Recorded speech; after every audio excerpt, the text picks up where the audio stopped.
You wouldn't know it by looking at me now, but I made a bad choice for about 6 steps.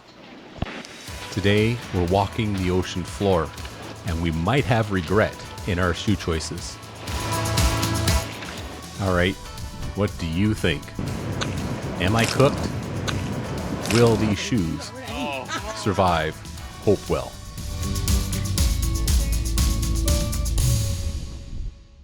We just spent 3 days exploring the sea caves at St. Martin's and driving through Fundy National Park, but we couldn't stay.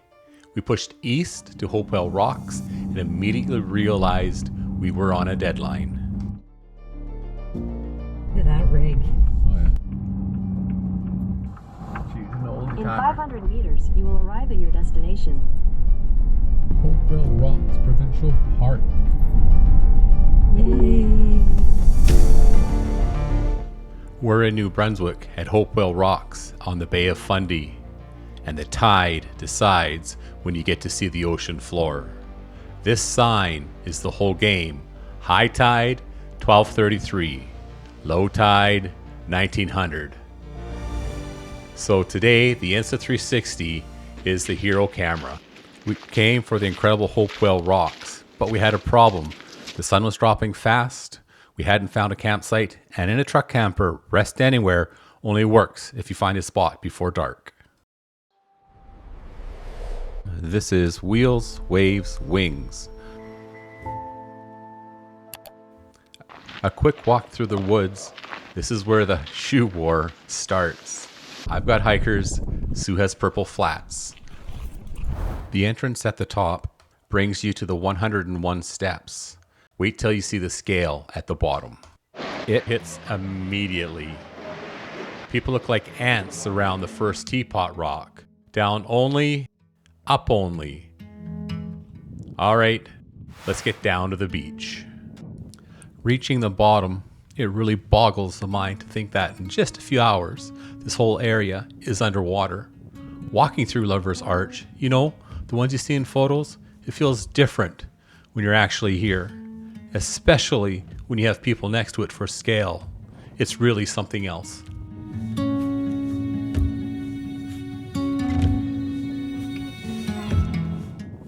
Once you're on the seafloor, the terrain can change every few feet.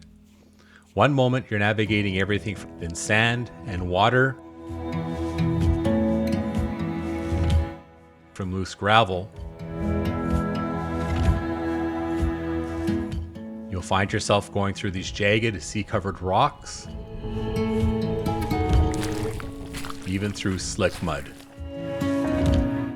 It can make for some interesting footwork. I'm usually the one pushing for the unplanned side of adventure.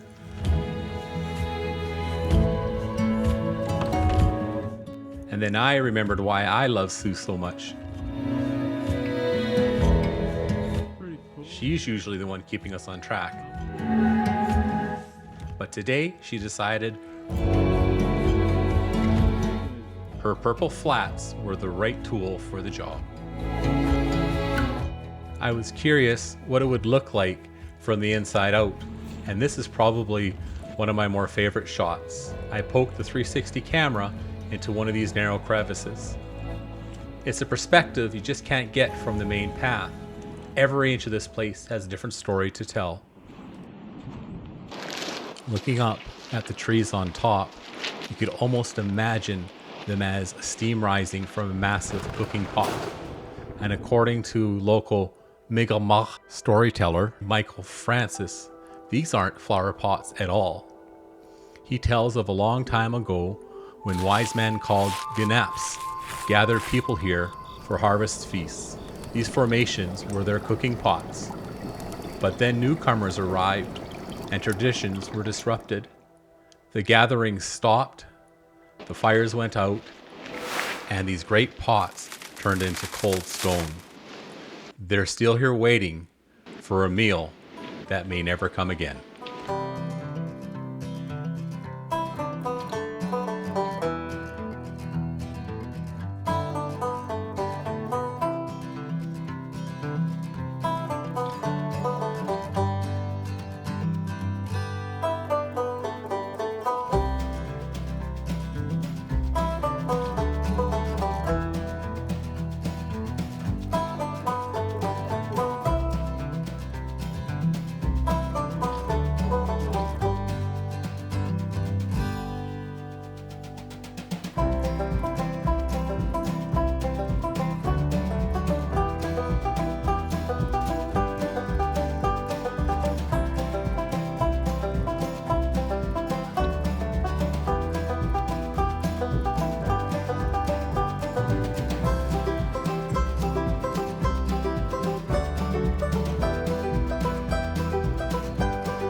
After saying goodbye to the chocolate ocean, it was time to head back.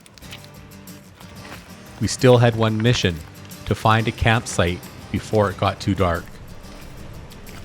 And yep, if you watch the pause, the hesitation, you can see the exact moment my brain said, don't. And my foot said, souvenir. Oh, yuck. I knew it wasn't time to dawdle, and I had to get out of there because the Bay of Fundy does what it does best. It takes the whole place back. Ocean floor, gone. Like it never happened.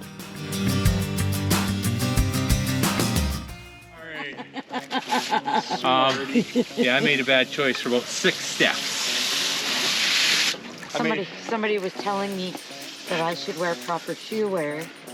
I'm not muddy at all, and you're extremely muddy. She's right. I mean, look at the evidence. Purple flats, perfect manicure, not a speck of dirt. Meanwhile, I'm over here pressure washing the Bay of Fundy off my ankles with a freezing cold hose. I don't know how she did it. I just know that I didn't. But then this legend stepped in to save my dignity. That's the difference between a man and a woman. That's right. Men are adventurous.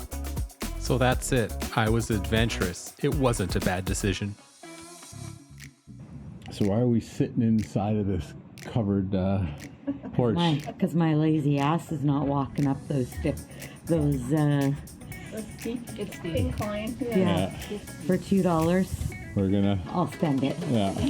And my feet will go ship, ship, ship, ship, ship, ship. Oh, yeah. She's a little wet. And just like that, time to head out. With the sun officially behind the trees, the pressure was on. Time to see if New Brunswick had a spot for 2 travelers and a dog. I have to say, Hopewell was amazing. The tide took the ocean floor back, my ego took a beating, and Sue's purple flats somehow survived looking suspiciously clean. Even the squirrels are looking to get out of here and find themselves a place to sleep tonight. If you want Hopewell without, well, this yappy guy, we made a full walkthrough experience. No talking, just the place. Follow us on our adventure, subscribe, click this video right here. It's our Cross Canada playlist. We look forward to hearing from you in the comments. Wheels rolling, waves calling, wings waiting.